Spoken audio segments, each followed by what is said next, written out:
मैं दूसरे के पास नहीं गया।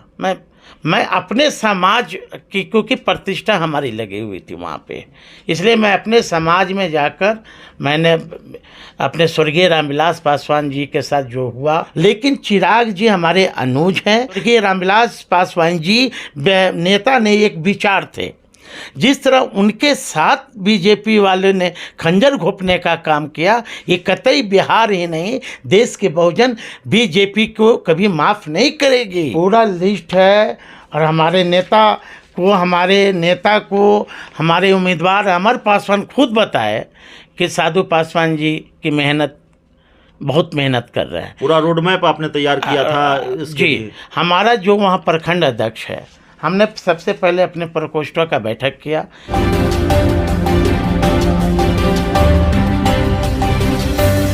देख रहे हैं रबजी लाइव और मैं हूं अभिषेक मिश्रा। बोचहां उपचुनाव का नतीजा आ चुका है और आरजेडी के उम्मीदवार अमर पासवान की जीत हुई है। बीजेपी की मिट्टी पलीद हो गई है। मुकेश सहनी बिहार की सियासत में शून्य हो गए हैं। ये सब कुछ बोचहां उपचुनाव के नतीजों के बाद हुआ है। दरअसल बोचहां का उपचुनाव न सिर्फ किसी के लिए साख का सवाल था, न सिर्फ बीजेपी और मुकेश सहनी के लिए साख का सवाल था, बल्कि सवाल यह भी था कि बोचहां में जिस समाज की बहुलता है, जिस समाज के लोग ज़्यादातर रहते हैं, चाहे वो सहनी समाज के लोग हों या फिर चाहे वो पासवान समाज के लोग हों, आमतौर पर इन्हीं दो वोटरों की बहुलता है, दो तरह के वोटरों की बहुलता है उस सीट पर। अगर मेरी जानकारी, मेरी सियासत की समझ ठीक हो तो ये सवाल था, इस बात का इम्तहान था कि उस समाज में किसकी स्वीकार्यता ज़्यादा है। जाहिर है आरजेडी की जीत हुई है, तो इस वक्त हम आरजेडी के उस नेता के साथ बैठे हुए हैं जिसने बड़ी भूमिका अदा की है आरजेडी की जीत में, और इसको बिना किसी अतिशयोक्ति के कहा जा सकता है। एक एक गांव घूमे हैं और लोगों ने देखा है, और ये हम नहीं कह रहे हैं, बोचहां की जो रणनीति तैयार कर रहे थे चुनाव की, या जो पूरी टीम थी आरजेडी की, वो इनको श्रेय देती है। आरजेडी SC ST प्रकोष्ठ के प्रदेश अध्यक्ष साधु पासवान जी हमारे साथ हैं, और पूरी लिस्ट है किन किन गाँवों में गए हैं, एक भी गांव नहीं छोड़ा है जो दावा है इनका।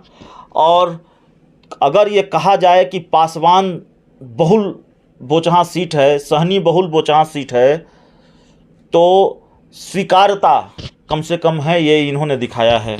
तो मैंने तो आपकी तारीफ में इतनी बातें कह दी, आमतौर पर पत्रकार नेताओं की इतनी तारीफ नहीं करते लेकिन ये जो आप पूरी लिस्ट बता रहे थे, इसीलिए जो तथ्य आपने बताया वो बात मैंने दर्शकों के सामने रख दी है।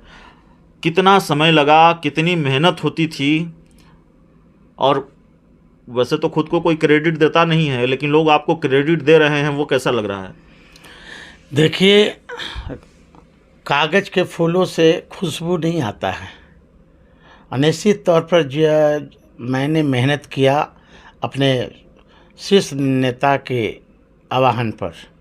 शीर्ष नेतृत्व जो हमें स्टार प्रचारक बनाकर बोचहां में भेजने का काम किया, और मैंने ईमानदारी पूर्वक किसी भी व्यक्ति के लिए सबसे पहले, लेकिन मैंने पार्टी को ऊपर रखा, क्योंकि जो हमारा उम्मीदवार था और हमारी पार्टी का जो उम्मीदवार था अमर पासवान जी, तेजस्वी जी और लालू जी ने उन्हें लालटेन थमाकर हाथों में भेजा था बोचहां में। और निश्चित तौर पर मैं लगातार वहाँ उनके नॉमिनेशन के बाद से 2 तारीख से मैं स्टार प्रचारक हैसियत से नहीं गया था, बल्कि हमारा वहाँ प्रतिष्ठा हमारी लगी हुई थी। आपके पास वो लिस्ट भी है पूरे गांव की? पूरा लिस्ट है, और हमारे नेता को हमारे उम्मीदवार अमर पासवान खुद बताए कि साधु पासवान जी की बहुत मेहनत कर रहे हैं। पूरा रोड मैप आपने तैयार किया था इसके लिए। हमारा जो वहाँ प्रखंड अध्यक्ष है, हमने सबसे पहले अपने प्रकोष्ठों का बैठक किया कि आप कहाँ कहाँ घुमाओगे। मैं दूसरे के पास नहीं गया। मैं अपने समाज की, क्योंकि प्रतिष्ठा हमारी लगी हुई थी वहाँ पे, इसलिए मैं अपने समाज में जाकर मैंने अपने स्वर्गीय रामविलास पासवान जी के साथ जो हुआ जो चिराग पासवान जी के साथ जो हुआ और जो हमारे खासकर बहुजनों और दलितों के साथ जो डबल इंजन की सरकार है, रंगा बिल्ला की जो सरकार है, जो बहुजनों के साथ दलितों के साथ 16 साल में इन्होंने क्या किया, उसकी मैंने 16 साल में इन्होंने क्या किया मैंने उन्हें बताया। मैंने ये कहा कि जो डबल इंजन की सरकार नीतीश कुमार ने 16 साल में सिर्फ दलित महादलित किया गया, और शराब के नाम पर सिर्फ सबसे ज़्यादा यदि बंद है जेल के सलाखों के पीछे तो सबसे ज़्यादा दलित भाई हैं, पिछड़ा अति पिछड़ा है। चिराग पासवान ने अपने उम्मीदवार बोचहां से नहीं लड़ाया, इसका भी कोई फायदा मिला आरजेडी को? निश्चित तौर पर मैं तो चिराग पासवान हमारे अनुज हैं, मैं उन्हें बहुत दिल से प्यार करता हूं, और कभी कभी वो भटकते भी हैं तो मैं उनको रास्ता में दिखाने का काम करता हूं, बड़े होने के नाते। वो तो बहुत बड़े नेता हैं और चाहने वाले भी उन्हें हजार हैं। कोई दल चिराग पासवान जी को और साधु पासवान को कम आंकने का काम नहीं करेगा। एक आखिरी सवाल होगा, आखिरी नहीं होगा, इसके बाद एक सवाल और होगा।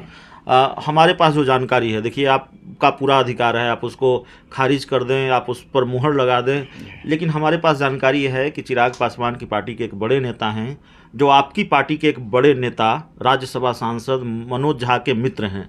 दोनों के बीच गठबंधन को लेकर स्क्रिप्टिंग तैयार हो रही है। तेजस्वी चिराग की दोस्ती की कोशिशें लगातार जारी है, और विधान परिषद का चुनाव था, उसमें 6 सीटें ऑफर की थी आरजेडी ने चिराग पासवान को, लेकिन चिराग पासवान शायद पत्ते नहीं खोलना चाहते किसी चुनाव से पहले, कोई गठबंधन नहीं चाहते, या थोड़ी हिचकिचाहट है, उस वजह से ये नहीं हो पाया। जानकारी सही है? आपकी तरफ से कोशिशें चल रही है? देखिए, मैं चिराग पासवान जी को लाने के लिए मैं करीब 1 साल से ऊपर, साधु पासवान ऐसा व्यक्ति है राष्ट्रीय जनता दल में रहते हुए कि मैं चाहता हूं कि छोटे भाई बड़े भाई, जो बिहार की जनता का जो मांग है, बिहार की जनता की नब्ज पकड़ना चाहिए चिराग जी को। और मानवर काशीराम जी ने कहा था वो लाइनें कि इस देश में जो नेशनल पार्टी है, वो 2 नेशनल पार्टी का उन्होंने जिक्र किया था कि एक स्वीट पॉइजन है, एक पॉइजन है। तो पॉइजन का तो मैं समझ रहा हूँ कि बीजेपी के बारे में उन्होंने कहा था। मैं बीजेपी अब चिराग जी को ये फैसला करना है। स्वीट पॉइजन कौन है? अब नेशनल पार्टी में कह रहा हूँ, चलिए समझ गया कौन है। बीजेपी का ये फंडा है कि आपने देखा होगा उत्तर प्रदेश में कि मायावती जी और मुलायम सिंह जी की दिल मिल रहा था, तो बीजेपी ने वहाँ दोनों को ये करने का। बीजेपी का ये फंडा है कि जितने भी इस देश में क्षेत्रीय पार्टी हैं उसको बर्बाद करके रख दो, उसको आपस में तोड़ के रख दो, ये बीजेपी का फंडा है। लेकिन लोग समझ नहीं रहे हैं, या समझ भी रहे होंगे। लेकिन चिराग जी हमारे अनुज हैं।